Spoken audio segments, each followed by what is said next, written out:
Aviso: la información contenida en esta entrevista no debe ser reemplazada por una visita o consulta con un médico. La información proporcionada aquí no es una instrucción médica, sino que pretende servir como un medio para impartir conocimiento.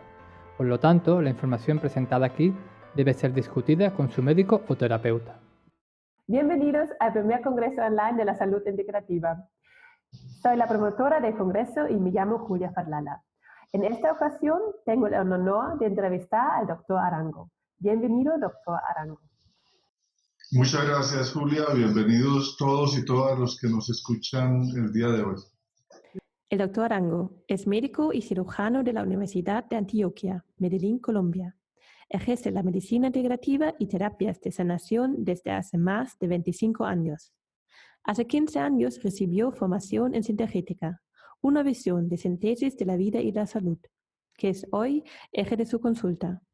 Es socio de Amibio, Asociación de Médicos e Investigadores en Bioenergética, socio fundador de la Cooperación Viasa, donde acompaña comunidades para autogestión en salud. Doctor Arango, coméntanos un poco cómo ha sido su camino hacia la medicina integrativa. ¿Había una experiencia clave para empezar con la medicina integrativa? Porque usted también ha estudiado la medicina convencional en la universidad y después empecé con la medicina integrativa, ¿no? ¿Cómo fue? Sí, así es. Yo me formé como médico convencional en la Universidad de Antioquia, Medellín, Colombia. Y es una visión bastante ortodoxa, un modelo completamente ortodoxo, donde lo llamado alternativo o integrativo, en el tiempo en que yo me formé no existía ese concepto. Es decir, realmente yo fui bastante ortodoxo, regañaba a mis pacientes si asistían a consultas con terapistas o con otras personas, me enojaba con los pacientes. Pero mi experiencia es que tenía una enfermedad que no voy a mencionar acá en público, pero la única persona que me ayudó fue un médico alternativo, un médico que practicaba la medicina integrativa. Y me curó realmente. Después de que yo había pasado por mis profesores, por mis propias terapias, con medicamentos clásicos, convencionales. En una sola sesión esta persona me ayudó y yo quedé tan bien y tan bien impresionado que no me tocó sino ser humilde, buscar a esta persona nuevamente y le pedí que me enseñara. Yo le dije, mire, yo no creo en esto, pero me sirvió, pero yo no sé por qué funciona, cómo funciona y quiero aprender. Y entonces empecé un camino hace 30 años, fue esa experiencia. Y allí fue que me cambió realmente la vida, porque yo me formé como médico y cirujano en esta universidad y tal vez me iba a dedicar a la investigación, era mi anhelo. Pero esto me cambió la vida porque entonces yo decidí de una dedicarme a lo que se llamaba en ese momento medicinas alternativas, que hoy está mucho mejor nombrado como medicina integrativa, que realmente es una medicina que complementa el saber y que integra el saber. Esa fue mi primera experiencia. Muchas gracias, pues sí. ¿Y cuál es para usted la causa más frecuente de enfermarse? La causa más frecuente de enfermarse es el olvido, que se nos olvida quiénes somos, se nos olvida gozar, se nos olvida respirar, se nos olvida tomar agüita, se nos olvida que estamos en la naturaleza y que somos naturaleza. Y de vivir presente, ¿no? De estar presente. Se nos olvida que estamos aquí y ahora. Pues sí. ¿Me puede explicarlo un poco más profundo? ¿Cómo y qué pasa después cuando olvidamos? Bueno, sí, un olvido es una desconexión temporal. O sea, temporalmente nos desconectamos parcialmente. Pero si esas desconexiones ocurren con mucha frecuencia, finalmente van desconectando partes de mi sistema biológico. Entonces, me explico, si yo no recuerdo que el agua es la esencia energética de la vida, que el 70% de un cuerpo es agua, pero que además el agua guarda memorias, que no es lo mismo tomar el agua inconscientemente que tomar agua conscientemente, que yo puedo transmitir también una intención cuando estoy tomando el agua, que allí podríamos invitar a que las personas puedan mirar de su cuenta un video de la televisión francesa de TV5 sobre Luc Montagnier y la memoria del agua, la memoria de lo que está traducido allí a muchos idiomas. Allí pueden gozar comprendiendo desde el punto de vista científico y no como una curiosidad o como un cuento chino. Esto es una verdad. Entonces, con el agua yo me conecto. Cuando yo recuerdo eso, mi organismo, cada que tomo agua, está conectando moléculas, energía, información, está cargando mi batería energética necesita agua. Si yo olvido el agua, desconecto ese sistema de mí y mi sistema se seca y mi sistema gastrointestinal puede alterarse, pero la cualidad de mi sangre también se puede alterar. Es decir, que hoy se sabe que la agregabilidad de las plaquetas, que tienen que ver con una cualidad de la sangre, las plaquetas nos ayudan a veces, por ejemplo, cuando tenemos un sangrado, a que rápidamente podamos sellar ese sitio de sangrado. Pero si tenemos una actividad muy grande de las plaquetas, se nos pueden formar trombos. El equilibrio entre que la sangre esté fluida, no tan fluida y no tan poco fluida, depende de la calidad del agua. Hoy se sabe que el agua tiene unas propiedades especiales, un potencial que es conocido como potencial Z, y a través de ese potencial, cuando yo tomo agua de buena calidad, agua viva, agua fluida, yo recuerdo eso y lo tomo varias veces en el día, yo no solo estoy mejorando mi batería energética, sino que estoy mejorando mi sangre. A eso me refiero entonces con que uno se enferma de olvido, se nos olvida eso. Pero a uno se le olvida, por ejemplo, que uno es un ser humano, un ser de la naturaleza, que uno es un ser que respira. Y a uno se le olvida respirar conscientemente. Entonces no utiliza toda la capacidad pulmonar. Está con el diafragma arriba, con los pulmones apretados un poco. Y está respirando muchas veces al día como si estuviera angustiado, como si lo estuviera persiguiendo un tigre, como si una catástrofe fuera a suceder. Todo eso que viene del mundo de la mente, de la imaginación, nos desconecta de la posibilidad de sentir y disfrutar aquí y ahora algo tan sencillo, un regalo de la bondad de la naturaleza. Eso casi que podríamos decir es el amor incondicional de la naturaleza que nos regala el aire y yo disfrutar ese regalo. Entonces yo lo recuerdo y empiezo a respirar conscientemente en cualquier momento y ahí me conecto nuevamente. Entonces la enfermedad es una desconexión parcial o real o virtual y la salud es una conexión. Cuando uno está totalmente conectado, podríamos decir que está integrado. Entonces la salud se podría comprender como una integridad. Mi ser emocional, mental, físico, espiritual funciona integrado. Enfermedad es desintegración. Es decir, mi cuerpo va por un lado, mi pensamiento va por otro, mis necesidades biológicas por otro, mis emociones por otro, y una desconexión del mundo espiritual en el sentido de la espiritualidad como una totalidad misteriosa que habita, que comanda este universo. Nombremos eso o no lo nombremos. Yo podría rebelarme, por ejemplo, contra la ley de la gravedad, formar el partido antigravitacional y me tiro de un quinto piso y el planeta me dice, mire, la ley de la gravedad existe, lo siento mucho. Ya, mejor no lo hacemos. Vale, Por eso, hay leyes en el universo que no son nuestras, que hacemos parte de ellas, que son misteriosas, que mantienen un orden, y ese orden también es integridad, el universo es integridad.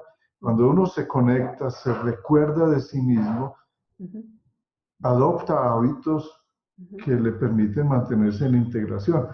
Así que el término de medicina integrativa podríamos nombrarlo, yo preferiría nombrarlo como salud integrativa, ya que medicina le da una connotación como si fuera algo exclusivo para los médicos, que podemos practicar medicina, pero cuando yo digo salud, la salud es algo, es una conquista y una construcción cultural, social. La construimos entre todos como actitudes frente a la vida. Por eso se llama Congreso de la Salud Integrativa. Vale, gracias. Pues sí.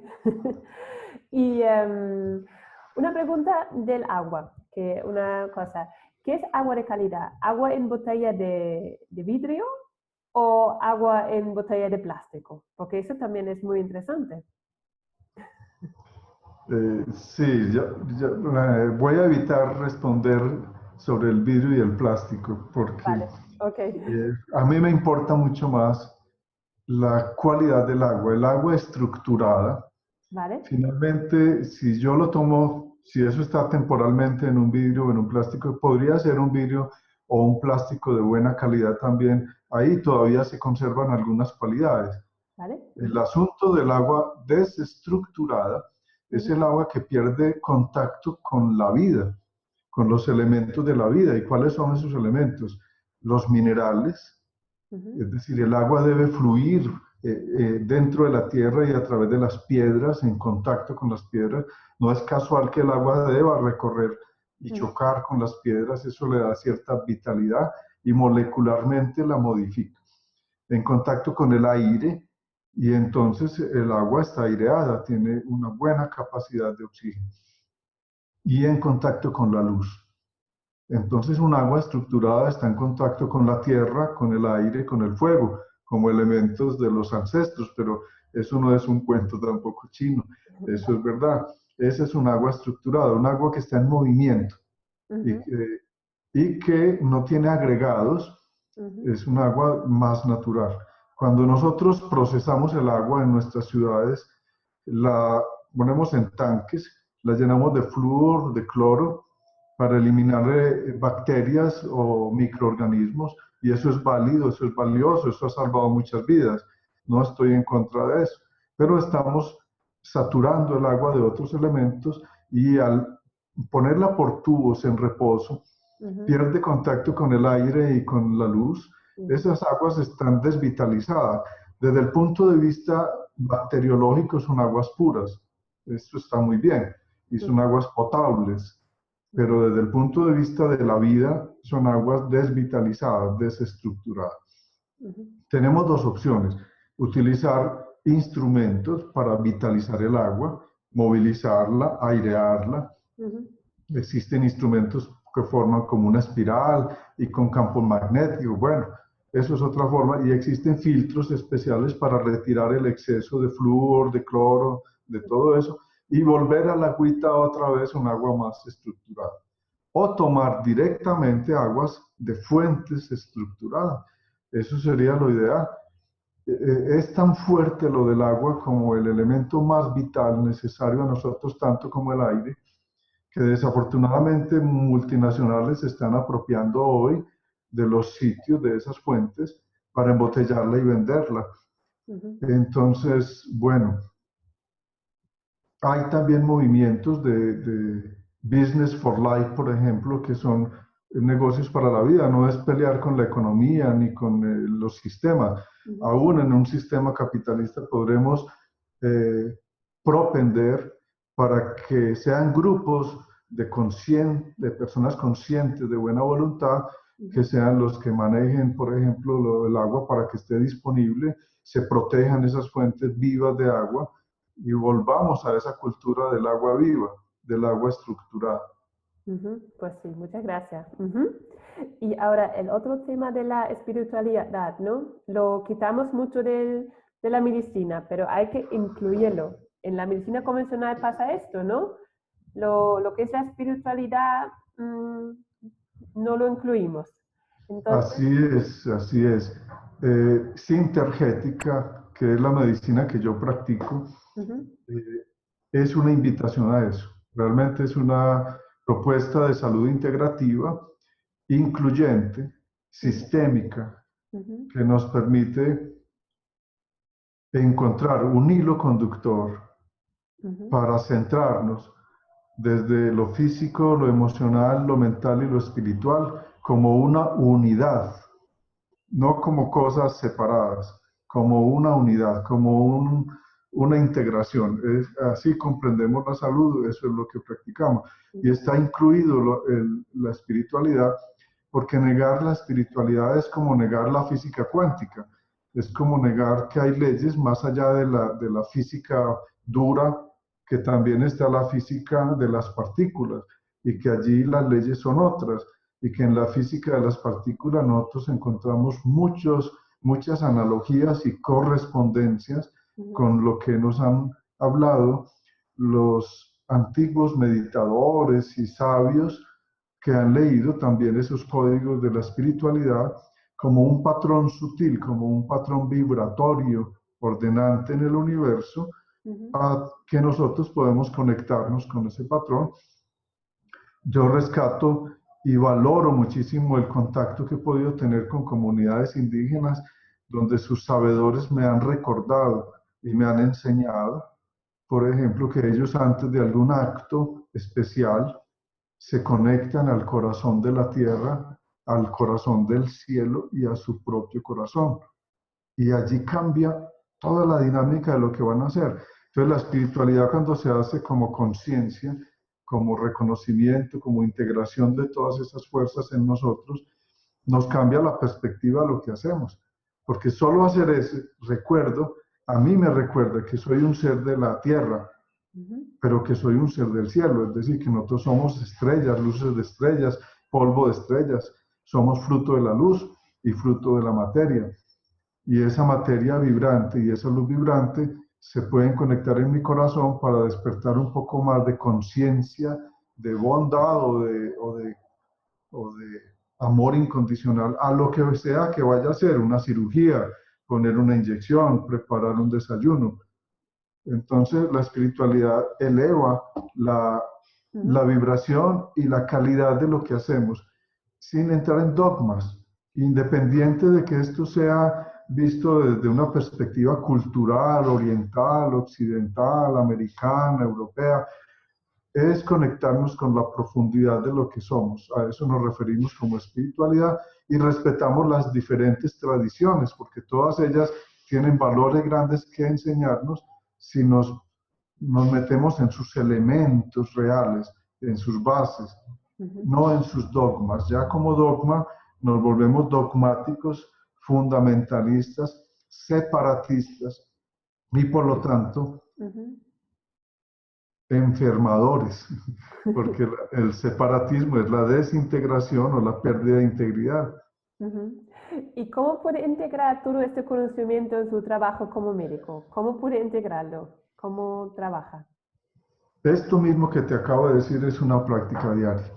Antes que entre un paciente, en un minuto, en medio minuto, en 30 segundos, yo puedo hacer 5 respiraciones conscientes e inmediatamente me conecto otra vez con la esencia de la naturaleza, con la esencia de la luz, con lo que hay en mi corazón, y me ofrezco de todo corazón a dar lo mejor de mí en este encuentro terapéutico. Y eso cambia la dimensión, es una aplicación práctica.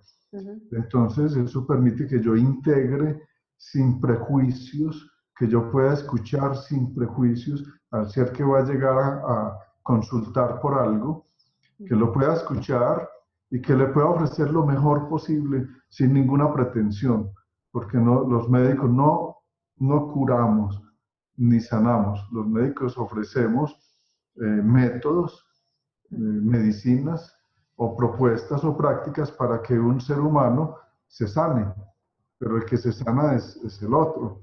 Pero además el otro, cuando me trae su historia, a mí me sana, porque me da, al menos me da la oportunidad de que yo recuerde otra vez que soy también ese ser humano, o que fui ese ser humano en otro momento, con un conflicto parecido, o que en mi familia lo sufrieron. Entonces ese recuerdo me permite hacer del acto terapéutico un acto horizontal y no vertical, con un médico que cree que sabe y le impone su saber o su creencia a un consultante o a una consultante, y aquí se convierte en un acto horizontal donde yo recibo y doy, y bueno, eso es terapia, realmente terapia es acompañar. Sí. ¿Qué tipo de enfermedades tienen sus pacientes? ¿Qué tipo de enfermedades trata usted? Yo podría decir que soy especialista en asuntos generales. Vale. Es decir, que aquí acuden desde bebés hasta personas con muchos años, hasta, bueno, pero sí podríamos decir Sí. que hay muchas personas que vienen aquí por dolencias físicas, dolencias de la espalda, de la columna lumbar, cervical, es muy común esa consulta, dolores de cabeza, cefaleas, trastornos digestivos, pero la gran mayoría de quienes consultan, por lo menos aquí, consultan por asuntos de ansiedad, de impaciencia, de rabia, de tristezas, de miedos, de duelos, de pérdidas. Ese es el gran grueso de la consulta, o por lo menos lo que encontramos también detrás de todos los otros síntomas, detrás de la lumbalgia, detrás de la colitis, detrás de la gastritis, detrás de la bronquitis, de la sinusitis, de la rinitis. Encontramos eso, y eso es lo que nos permite integrar al ser, saber que la enfermedad no es un asunto que no tenga que ver con nosotros, que no es un asunto externo, que no es un castigo de nadie ni de nada, que las enfermedades siempre son consecuencias. Lo que llamamos enfermedad es una consecuencia, y una consecuencia de nuestra vida, de nuestros actos conscientes o inconscientes, pero también del sistema en el que vivimos. Y empieza por la familia, es una consecuencia de mi sistema familiar, pero la familia está en una comunidad, por lo tanto también es una consecuencia del sistema comunitario, y la comunidad está en una sociedad, y la sociedad en una cultura. Entonces, finalmente, las enfermedades son consecuencias de nuestro modo de vivir. Sí. Y lo que hacemos en las consultas es revisar un poquito juntos el modo de vivir, y si fuera posible transformar algo de ese modo de vivir, pues ya estamos reintegrando, estamos haciendo salud integrativa. Pues sí. ¿Y qué técnicas usa en su trabajo? Hemos hablado, por ejemplo, de la sintergética, ¿no? Es una forma de trabajar con su paciente, ¿no? Sí, en sintergética lo primero es, el primer instrumento que utilizamos es el terapeuta. O sea, un terapeuta es un instrumento de salud o de enfermedad. A veces los terapeutas enfermamos a los pacientes.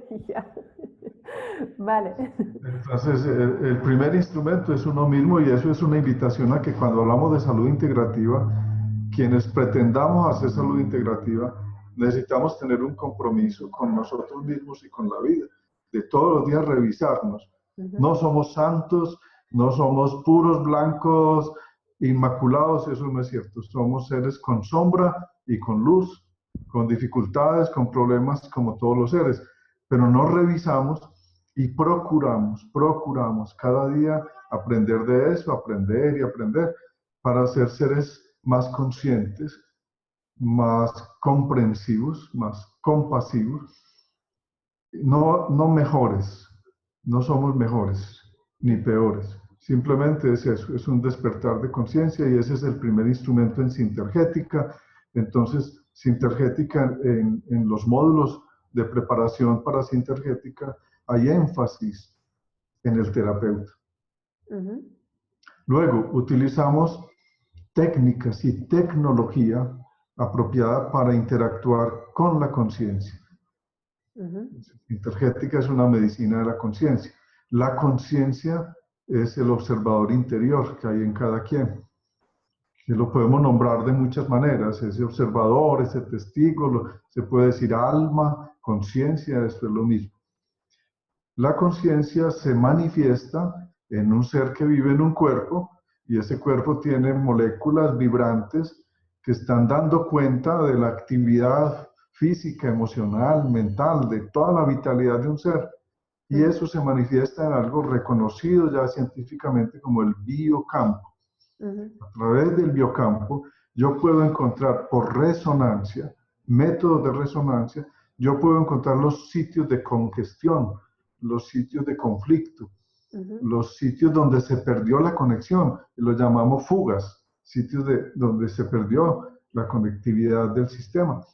Entonces, a través de la toma del pulso y utilizando unos sistemas de filtros construidos específicamente, por ejemplo, para encontrar un sitio de estrés o un sitio donde se perdió el autorreconocimiento del sistema inmunológico, o un sitio donde el sistema cerebral consciente de los lóbulos frontales que maneja la capacidad integrativa del organismo perdió conexión con el organismo. Entonces hay una cantidad de filtros diseñados para interactuar que me permiten al mismo tiempo diagnosticar y al mismo tiempo hacer terapia con ellos. O sea, la información se vuelve terapéutica. Y al darnos cuenta de algo, yo le puedo proponer a una persona ejercicios o prácticas, entonces la conciencia se vuelve terapéutica. Ya no solo son las moléculas, la conciencia es terapéutica. Pero cuando estamos haciendo trabajos en comunidad, ya no utilizamos filtros. Eso mismo que hacemos con los filtros se puede simplificar en el uso de las manos. Las manos como una estrategia, como un lenguaje. Las manos son el primer lenguaje humano. Realmente, por ejemplo, el lenguaje de señas es una realidad para las personas con discapacidad auditiva. Y entonces, cuando utilizan el lenguaje de señas, alguien podría estar traduciendo todo lo que yo estoy diciendo y alguien lo va a comprender. Y eso me dice que las manos son un sistema de comunicación. Cuando las convenciones o los códigos de las manos son comprendidos, ellos comunican. Entonces, existe también una estrategia en sintergética que llamamos manos para sanar, donde aprendemos a utilizar las manos como una estrategia terapéutica. Podemos hacer una parte práctica con las manos. Aprendemos un poquito una mudra, ¿no? Son mudras con que trabaja, ¿no? Sí, los mudras son gestos. Gestos que al inconsciente le dicen algo. Yo te muestro algo para que lo mires y todos los que nos están viendo, en el momento que nos miren. Mira, cuando yo pongo la mano así, en todo el planeta Tierra esto significa vida, vida, ¿cierto? Aquí es bien, todo bien, todo bien, ¿cierto? Pero si yo hago esto, simboliza lo contrario, ¿cierto? Muy mal, muerte. ¿Sí? Entonces, las manos en el inconsciente colectivo han formado códigos que ya tienen símbolos que la mente inconsciente interpreta. Y a la mente inconsciente y al cerebro, por donde transcurre la mente, no le importa si un símbolo es verdad o no, o es real o no, sino que simplemente lo interpreta y en consecuencia produce circuitos. Me explico, si tú te imaginas vívidamente un limón muy jugoso, con esa piel amarilla, verde, limón turgente, y te imaginas que partes el limón, y te imaginas que te echas unas goticas de limón en la boca, ya estás produciendo saliva. Sí. No está sucediendo nada, no hay ningún limón, pero la imaginación y la asignación que el cerebro le hizo a eso, a tener un recuerdo de qué es limón y qué produce, enciende los circuitos fisiológicos y reproduce la fisiología en vivo, en directo. Así, cuando los gestos tienen ya un código, una convención en el inconsciente colectivo, producen efectos. Entonces vamos a hacer uno. Para mí, el más grande, digamos, el más poderoso de todos los mudras es este. Es uno poner la mano izquierda en contacto a la altura del centro del pecho, en contacto con la mano derecha. Y respirar conscientemente, sentir que inhalamos, sentir que exhalamos. Cuando yo observo este gesto, a mí esto me produce en mi fisiología una sensación de unidad, de integración. Me integra la izquierda y la derecha. Me integra arriba y abajo, es decir, el cielo y la tierra. Me integra adelante y atrás, es decir, el futuro y el pasado. Y todo eso me lo integra en un punto central, entre el cielo y la tierra, entre la izquierda y la derecha, que también podría ser entre lo femenino y lo masculino, entre los tiempos, entre las expectativas del futuro y las angustias del pasado. Cuando me centro ahí, entonces este gesto, acompañado de una respiración consciente, me ayuda a centrar, a hacer entonces 5 respiraciones conscientes, con las manos unidas en el centro del pecho. Me recuerdan que hay un centro, que hay un observador, que hay una conciencia que está más allá del futuro y del pasado, del arriba y el abajo, de la tierra y del cielo, de lo femenino y lo masculino, de la luz y de la sombra. Y me centro en un punto de observación neutra, de observación sin prejuicios, de observación simplemente cercano al corazón. Gracias. Gracias. ¿Y cómo es la práctica? ¿Lo hacemos todos los días o hacemos en un grupo, hacemos individual? ¿Cómo funciona? Esto se puede hacer como una práctica individual muy sencilla. Yo creo que en la vida que tenemos ahora, que es bastante agitada, que no hay mucha disponibilidad de tiempo, ¿qué nos tomó hacer esta práctica? 1 minuto, 2, ¿cierto? 3, tal vez. Es uno donde esté en un momento dado. Pues sería mejor tal vez no hacer esto en el metro o en el autobús porque podría ser ruidoso, pero yo lo puedo hacer silenciosamente, sin hacer todos esos gestos. Simplemente pongo las manos. Alguien podría pensar que yo estoy rezando, que estoy orando, pero realmente estoy haciendo una conexión consciente conmigo mismo, con el ser que soy, en un centro de observación. Y lo hago en la mañana para iniciar el día, o en la noche para despedirme del día y entrar en el sueño. Pero lo puedo hacer en la consulta antes de que entre el paciente. No delante del paciente por lo mismo, porque podría ser un poco ruidoso, pretencioso. Esto no es para el ego, no es para que crean que hago cosas. Esto se hace en privado y en silencio, precisamente para que tenga esa fuerza del vacío, no de la personalidad. ¿Y cómo le enseña? ¿Enseña en grupos? ¿Cómo enseña la sintergética? En trabajos que hacemos en comunidades, por ejemplo, compartimos esto con niños, y con los niños lo hacemos con juegos, donde hacemos juegos de arriba y abajo con las manos, a los lados, con canciones que invitan a la integridad, jugando. O en personas ya de edad más avanzada, lo hacemos tal como lo acabamos de hacer, explicando un poco el significado, pero llevándolos al sentir, más allá del significado, a la experiencia de sentir serenidad y paz con ese gesto, conectividad, agradecimiento con la vida, todas esas virtudes o cualidades que los sabios antiguos dicen que son las del corazón, o las del chakra del corazón. Pero también en los cursos de sintergética y de manos ya lo enseñamos como técnica, como método. Entonces hay muchas dimensiones para compartir esto. Pues sí, gracias. ¿Y nos puede contar un ejemplo de un paciente suyo? De un paciente que ha trabajado con la sintergética y cómo lo ha curado o cómo lo ha ayudado. Sí, mira, hace poco vi, por ejemplo, un paciente con un vértigo. El vértigo es una enfermedad que puede tener una connotación de un daño interno, un vértigo central o periférico, si no tiene que ver con el sistema nervioso central. Puede tener que ver con la circulación, con problemas circulatorios.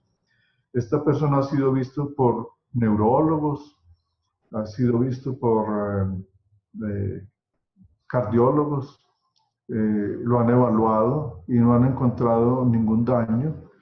Y entonces yo utilizo un instrumento de sintergética muy sofisticado y muy bueno, que es un sistema láser, una luz láser blanda, un emisor de láser que puedo yo poner a funcionar con frecuencias, a modular la frecuencia en que se emite la luz, y es una luz de tipo infrarrojo pulsada. Cada frecuencia es un código y es como un lenguaje, y yo entiendo, y quienes estudian sinterrética aprenden qué significan esos códigos. Pues yo escucho a esta persona, le tomo los pulsos, enciendo el láser y paso el láser en unas frecuencias y me encuentro una frecuencia F del láser, que significa que detrás de todo eso hay miedo, es algo de la emoción. Y me encuentro una F menos 30, eso ya es una filigrana, pues, o sea, una F tiene varias octavas por porcentajes. Cuando yo le quito menos 30%, ya no tengo la frecuencia original F, sino otra frecuencia, menos un porcentaje, y ella me da una connotación de lo que llamamos nosotros un agujero negro, que con eso yo puedo detectar casi que el pánico. O sea, es un miedo extremo. Claro, entonces yo comprendo y le ayudo a comprender a esta persona que lo que tiene es un miedo muy grande. Es un miedo al vértigo, un miedo a perder el equilibrio. Ajá, sí, sí. Y entonces con la misma frecuencia voy encontrando los puntos de su cuerpo vulnerables. Con la misma frecuencia emito con el láser la frecuencia hasta que el pulso me dice que está normal, no me da ninguna señal de cambio en el pulso, y eso a mí me dice que ya el organismo comprendió, reactivó esa frecuencia, la normalizó. Pero sobre todo, no solo el láser, sino que el láser fue el instrumento que me ayudó a descubrir, y esta persona se mejora de su vértigo sin ningún medicamento.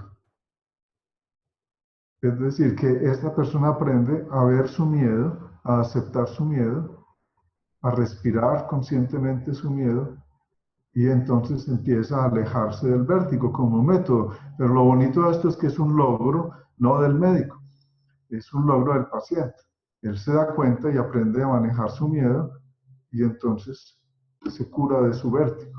¿Y cómo han logrado de encontrar, saber cuál es el miedo? ¿Qué miedo tenía? ¿De qué tenía miedo? ¿Cómo sabía de qué tenía miedo? Claro, ya cuando le hablamos de esto al paciente, el paciente nos retroalimenta, hablamos de miedos, ¿a qué le tienes miedo? No es un asunto adivinatorio, no es que yo pueda pasar una paleta de frecuencias o de filtros y Sí. decirte, tú tienes miedo a esto. No es una imposición de mi creencia, sino es una escucha. Hacemos un diálogo y él descubre miedos, y descubre miedos más antiguos. Por ejemplo, en este paciente había, digamos, una especie de ausencia de padre, un padre bastante sostenedor económicamente de la familia, pero que no sostuvo desde el afecto y el cariño y la presencia, y entonces había inseguridades en él que tenían que ver con eso. No puedo entrar pues en más detalles, pero ahí realmente encontramos detrás del miedo otros miedos vacíos. ¿Y cuántas sesiones son? ¿Son una sesión o son 2, 3, 4? ¿Cómo trabajan? Puede ser una sesión, pueden ser 2, pueden ser 10. Vale, ok. Es que no podríamos garantizarlo. A veces en una sesión se logra mucho, casi todo. A veces se requiere, porque es que la salud es un proceso, así como la enfermedad. Y como proceso uno llegó a enfermarse, como proceso puede sanarse. Y el proceso para algunos puede ser muy rápido, tanto como que lo entendió, lo comprendió, lo incluyó, o podría tomar más tiempo en algunas personas, más refuerzos. Claro, sí, pues sí, gracias. Sí. Y una pregunta, usted trabaja como voluntario con personas con poco dinero, ¿no? En sitios varios más pobres. ¿Cómo es su experiencia y cómo puede ayudar? ¿Cómo trabaja con las personas? Bueno, y también trabajo como voluntario con personas con mucho dinero. Vale. Vale. Okay. Bueno, vale. Es decir, que realmente es el encuentro con el ser humano, Sí. independiente de sus recursos. Pero tenemos digamos que la población vulnerable, y vulnerables somos todos, cuando estamos en la ignorancia de lo que somos, en el olvido de lo que somos, en el separatismo, estamos en el sufrimiento. Entonces, sí, digamos, por una especie de empatía y simpatía con las personas con menos recursos, nos acercamos a comunidades que, por ejemplo, en nuestro país, aquí en Colombia, hemos vivido durante más de 50 años un conflicto armado, que no es una guerra civil, es un conflicto con orígenes en desigualdades e inequidades sociales profundas que llevaron a algunas personas a tomar caminos como el de las armas, pero que también se han untado, se han pintado, se han contaminado con asuntos ya de delincuencia, de narcotráfico, de cosas de esas, y eso ha generado un desbalance social muy alto, donde las falsas creencias del tener, del poder y también del saber hemos creído que eso es lo que vale y lo demás no vale. Entonces las personas que han tenido menos disponibilidad o acceso al tener, al dinero, al poder o al saber, pues claro que son más vulnerables. Entonces hemos acompañado a estos grupos de familias que han sido desplazadas de sus lugares o de madres, cabezas de familia que son de alguna forma estigmatizadas o de madres que se han asociado para acogerse entre ellas mismas y defenderse un poco frente a las agresiones de este tipo de conflicto, las desapariciones forzadas de sus seres queridos, o niños que están expuestos en mucha vulnerabilidad por la condición de sus padres o madres que o están o no están, o la madre tiene que trabajar, o trabajan como trabajadoras sexuales, o están en asuntos de adicciones. Todos estos niños están en mucha vulnerabilidad, tanto como nuestros hijos cuando no estamos presentes y están expuestos a la vulnerabilidad de los medios de comunicación, de las redes sociales, del vacío y la soledad. Entonces lo que hacemos son gestos de acompañamiento todos los jueves. Hoy precisamente saliendo de aquí vamos a acompañar un grupo. Todos los jueves disponemos, y eso no es ningún gesto tan altruista realmente, es casi que una obligación uno poder retribuir un poco de todo lo que ha recibido. Todos deberíamos sentir esa obligación de regalar un día o unas horas de nuestro día sin recibir una retribución económica, pero recibimos una retribución muy grande que es la alegría de quien aprende. Y con ellos compartimos métodos de autogestión en salud. Es decir, no vamos a llevarles a nosotros como que somos los que sabemos y les hacemos una terapia, sino que compartimos estos métodos simplificados para que en la práctica diaria ellos aprendan cosas fundamentales como aprender a observar, aceptar y darle curso inteligente a la energía de las emociones, sin castigarlas. Aprender a escuchar para mejorar la capacidad relacional, aprender a hacer pausas, aprender a observar, aprender a transformar hábitos nocivos, aprender a reconocerse, a amarse. Todo eso son propuestas que tenemos ya poquito estructuradas en talleres que llevamos para las comunidades y que ya es como un mapa, pero una vez en el taller pueden suceder otras cosas, no es algo rígido, es una interacción con las personas que asisten. Pues muchas gracias por su labor, que lo veo un trabajo muy, muy interesante. Es una construcción colectiva, realmente esto no pudiera ser si no existieran muchos voluntarios, si no existieran muchos sabios que nos han enseñado de esto, de todo el mundo, de los sabedores de los pueblos originarios, de la India, de la China, de América, de África, de Europa, de Oceanía, de todas partes, del ser humano que ha tenido la posibilidad de observar y de compartir lo que observa como posibilidad, y nosotros que nos hemos declarado aprendices, y entonces como aprendices participamos de esto. Bueno, quiero decir que lo veo un trabajo muy bonito y no es siempre importante el dinero, que podemos ayudar y recibir también sin dinero. Así es, el dinero no es bueno ni malo, es un medio que la sociedad nuestra ha construido y es sagrado también como fruto de la labor, del trabajo. El problema es el apego al dinero, es el uso inadecuado del dinero, ¿cierto?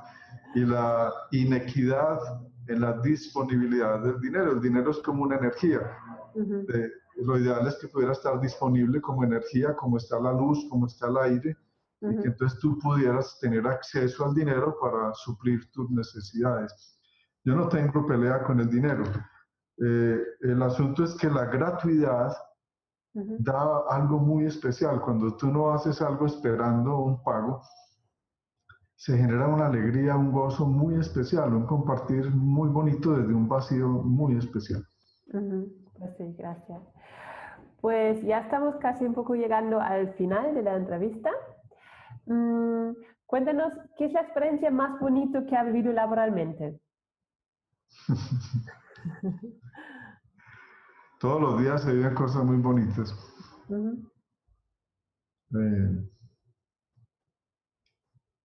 Yo podría nombrar con mucha gratitud el encuentro con los habitantes de calle que tuvimos el año pasado acá en la ciudad de Medellín, donde todo este grupo de voluntarios que nos acompañan y que ponen su corazón allí, el regalo que nos dieron de retroalimentación al finalizar estos encuentros terapéuticos o de autogestión, nos llenaron de mucho, mucho gozo, mucha gratitud de descubrir estos seres humanos que a veces nosotros no vemos, invisibilizamos, estigmatizamos, separamos, tememos, porque están en la calle, porque están en la adicción. Y nos vuelve a llevar al encuentro con el ser humano detrás de todas esas apariencias. Esa ha sido una de las experiencias más gratificantes. Pues sí. Muy bonito, me gusta. Y una pregunta personal, ¿a quién consulta usted cuando tiene un problema emocional o físico que le resulta complicado solucionarlo solo? Cuando tiene algo que le cuesta solucionarlo. A mi esposa. Vale. Ella es la mejor terapeuta, ¿no? Ella es la mejor, ella es la maestra, ella nos pone, la familia siempre son nuestros maestros, ellos nos retan realmente, cada día nos retan a ver si lo que decimos en un seminario podrá ponerse en práctica o no, la paciencia, la comprensión, todo eso. Pero también consulto colegas, sí. Realmente necesitamos tener humildad y aprender a recibir y a consultar, a preguntar a nuestros colegas. Pues sí. Y la última pregunta, ¿qué son sus proyectos actuales y de futuro? Bueno, actuales y de futuro tengo como proyecto aprender a vivir hoy, presente, cada día. Sí. Ese es el proyecto de cada día. Sí. Hay muchos otros que están en curso de acompañamiento a comunidades. Actualmente acompañamos niños, grupos de niños, grupos de personas de mayor edad, de adultos mayores. También grupos de empresas, personal de empresas, operarios, pero también las directivas. Recordemos lo que dijimos ahora, no podemos entrar en dividir el mundo nuevamente en los ricos y los pobres. Vulnerables somos todos, ¿cierto? Y llegar al corazón de alguien, ese es el proyecto. Sí. ¿Le gustaría decir un mensaje final a nuestros oyentes? Un mensaje...